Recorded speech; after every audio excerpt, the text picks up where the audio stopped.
আসসালামু আলাইকুম সবাইকে ধন্যবাদ। সকল প্রাণের নিরাপত্তা এই প্ল্যাটফর্মে আমাদেরকে আনার জন্য এবং আজকে এই ডিসেম্বর মাসে এরকম একটা সময়ে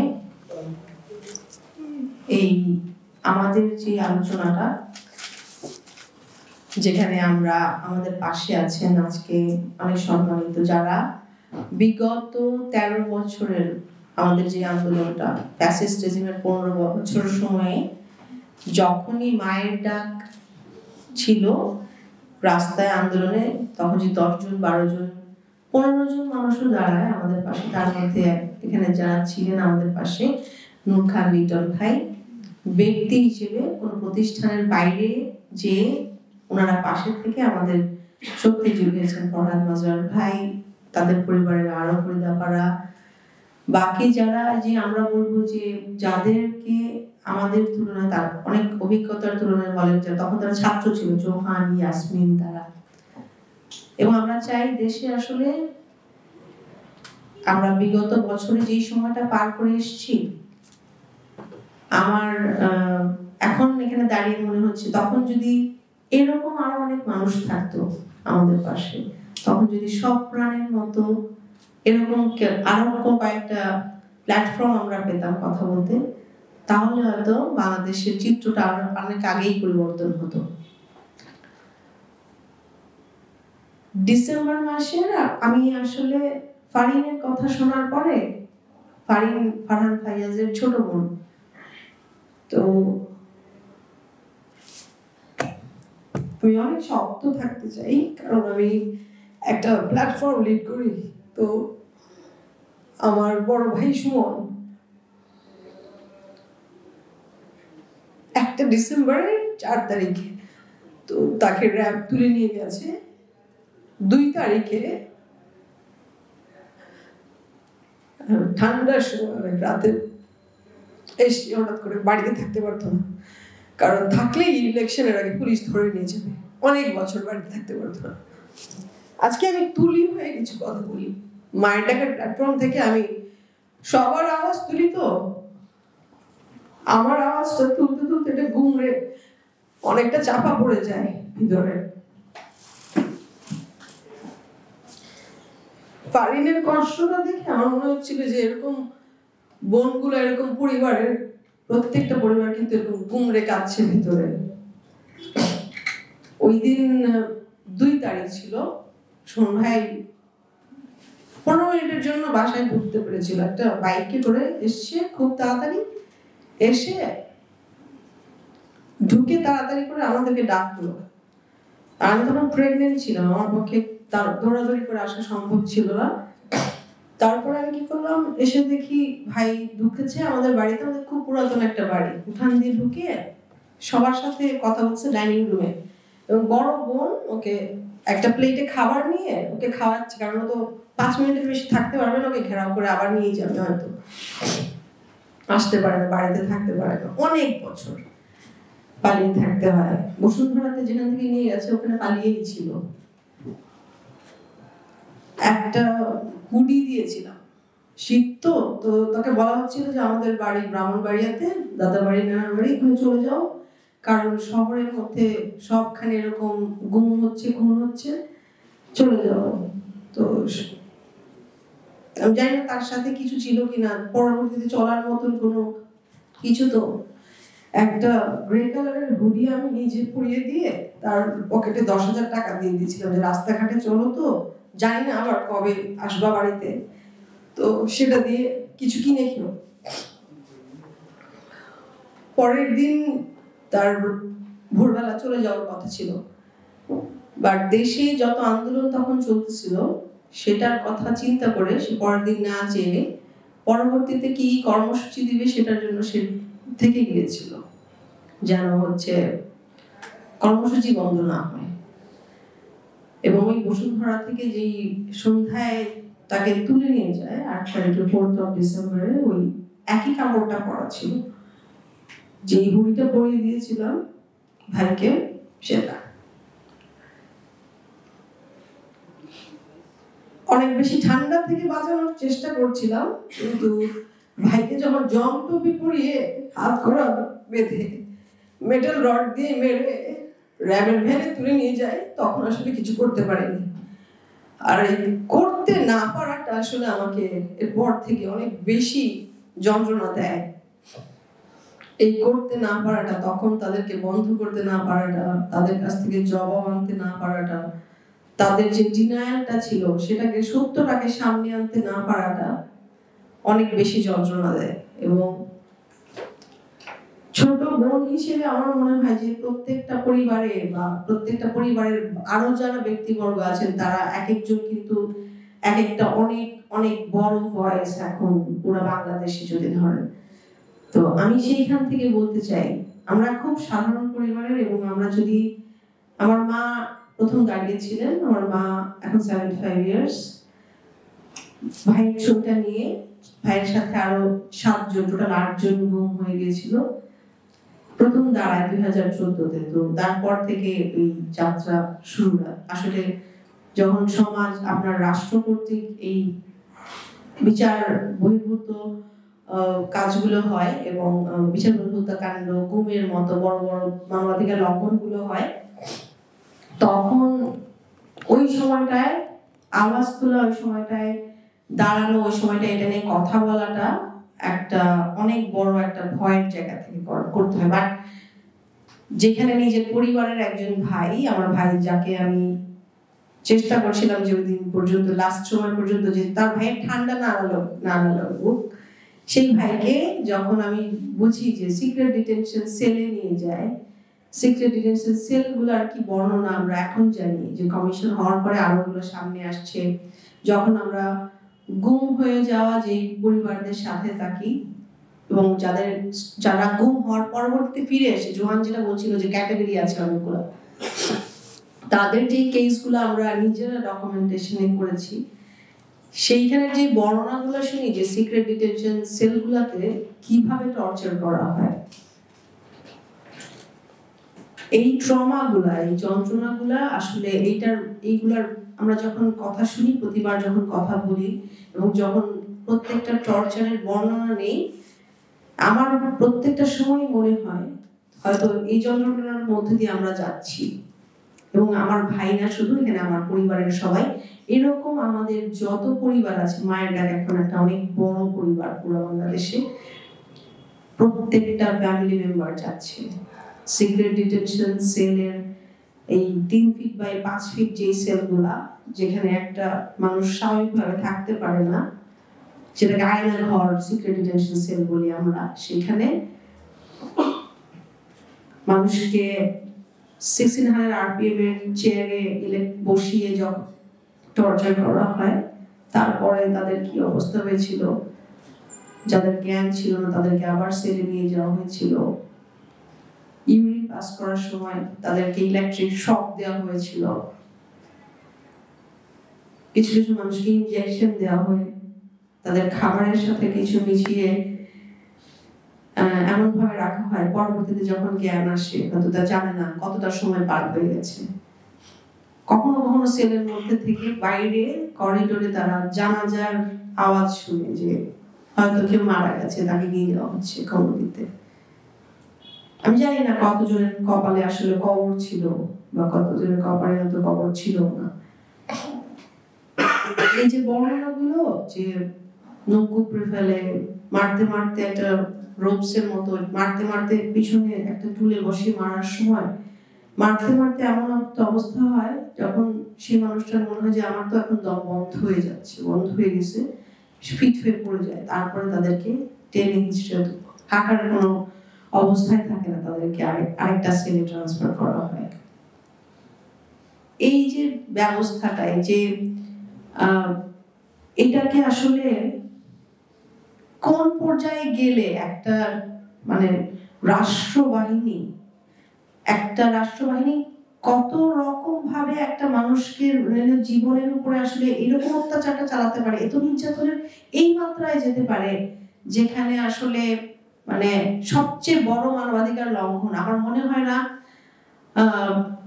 পাবলিক পাবলিকের উপরে, সাধারণ মানুষের উপরে। এবং আমি বলবো না যে এরা ক্রিমিনাল কেউ, এরা ভিন্ন মতের, ভিন্ন দলের, ভিন্ন আদর্শের মানুষ। এবং এর মধ্যে সাংবাদিক, লেখক, অ্যাক্টিভিস্ট, গ্রাউন্ড লেভেলের অর্গানাইজার সবাই ছিলেন। তো এদের উপরে নির্বিচারে যে এই যে চরম মানবাধিকার লঙ্ঘন, গুম করে ফেলার পরে হত্যা বিচার বহির্ভূত ভাবে এবং নির্দ্বিধায় করা হচ্ছিল বিগত 15 বছরে আমাদের সামনে, আমাদের চোখের সামনে। পুরা দেশ চুপ ছিল। রাষ্ট্রীয় বাহিনী কর্তৃক চরম ভাবে এই ভয়ের সংস্কৃতির মধ্যে পড়ে পুরা দেশটা চুপ ছিল। কারণ যেই কথা বলবে তাকেই আবার গুম করে ফেলা হবে, যে লিখবে এটা নিয়ে তাকে হয়তো টর্চার সেলে নিয়ে যাওয়া হবে। আমি বলবো যারা বেঁচে ফেরত এসছেন তাদের যে ট্রমা নিয়ে আছেন, বাকি জীবনটা কিভাবে যাবেন আমরা জানি না।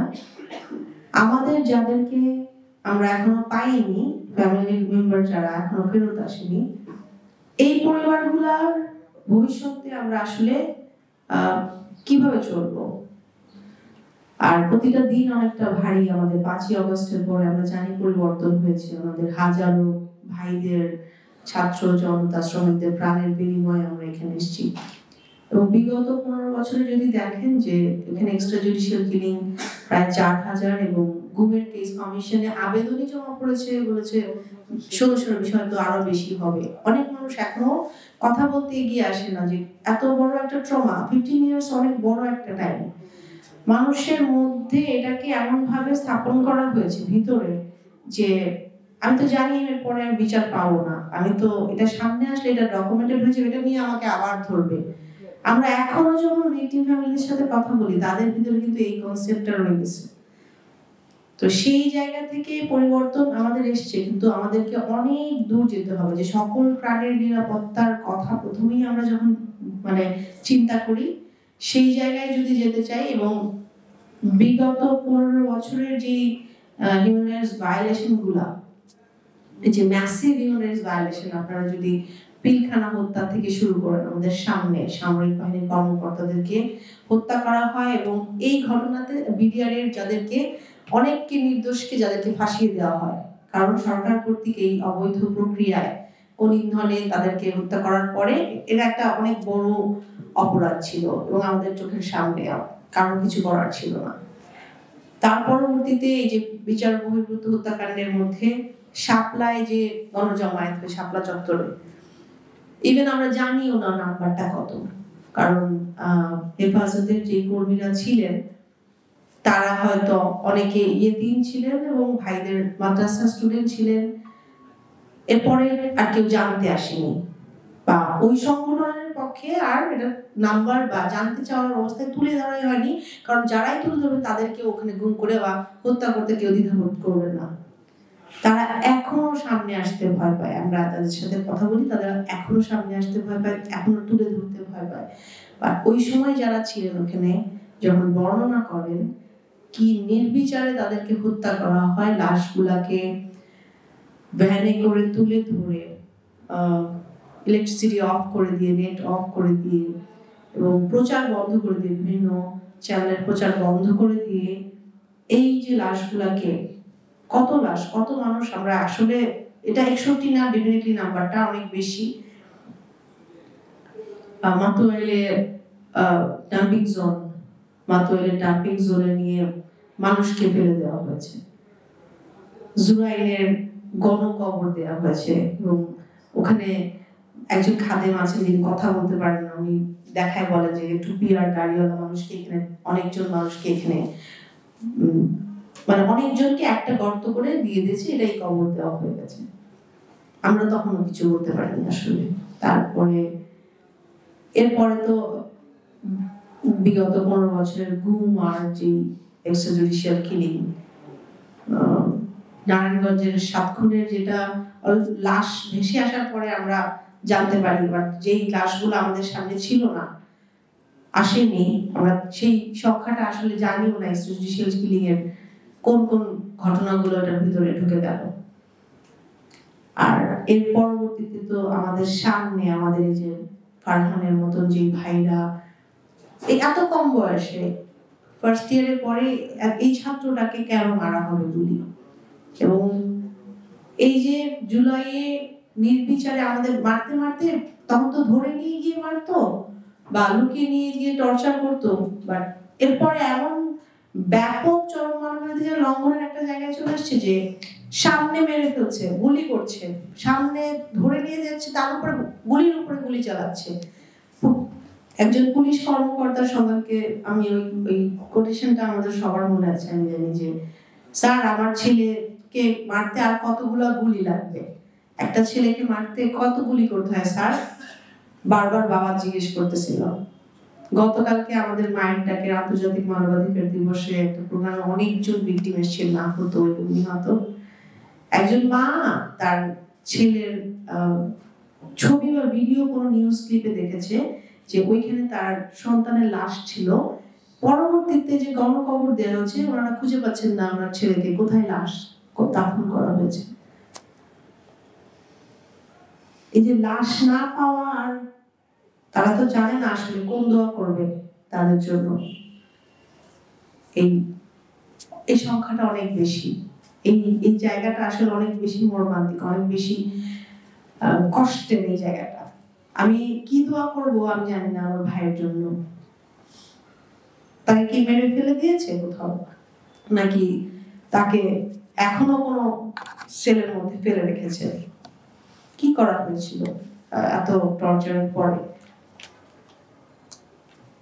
অনেক অনেক প্রশ্ন, আর এই প্রশ্নগুলোর এই যে জবাব প্রত্যেকটা জায়গা থেকে আসলে এই যে এতগুলো হিউম্যান রাইটস ভায়োলেশনের ঘটনা, আমার মনে হয় কি এটা কি যথেষ্ট না?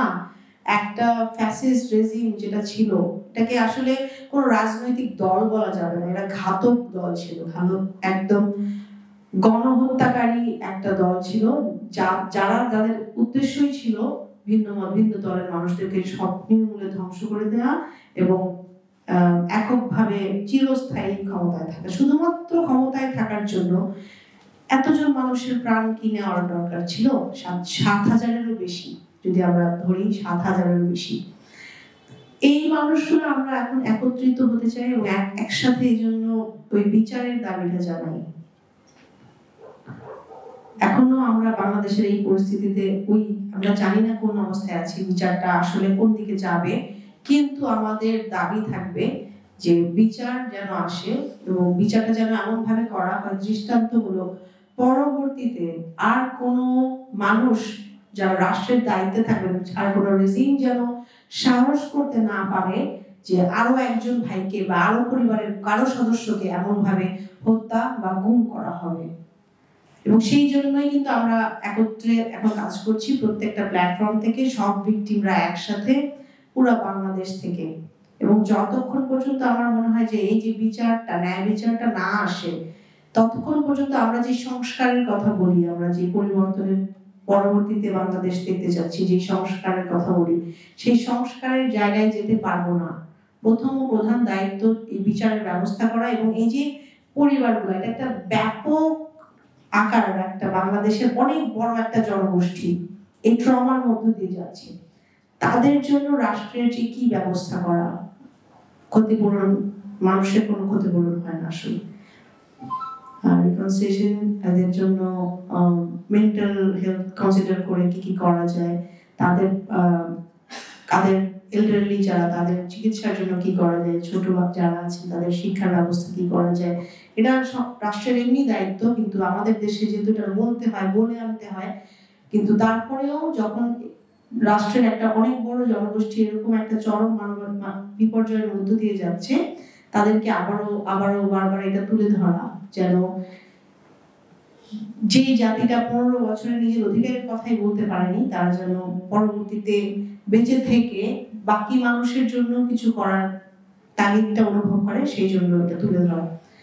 আর আমাদের মনে হয় যে একটা সবারই ওই এক জায়গা থেকে বিচারের দাবিটা জানানো দরকার, তাহলেই হয়তো যে সকল প্রাণের নিরাপত্তা যে জায়গাটা, পরবর্তীতে আমরা সেই জায়গাটায় যেতে পারবো।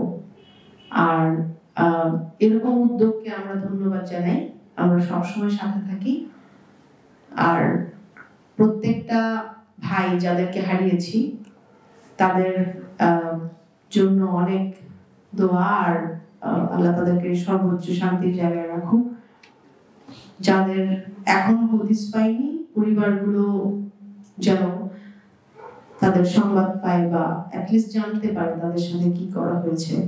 এই দাবিটা সবসময় মায়ের ট্যাগ থেকে থাকছে, এবং আমরা একসাথে এই জন্য কাজ করে যাচ্ছি যেদিন পর্যন্ত একটা পরিবারও তাদের সন্তান যারা এখনো পর্যন্ত যাদের সংবাদ আমরা জানি না পায়, আমরা কাজ করে যাবো একসাথে।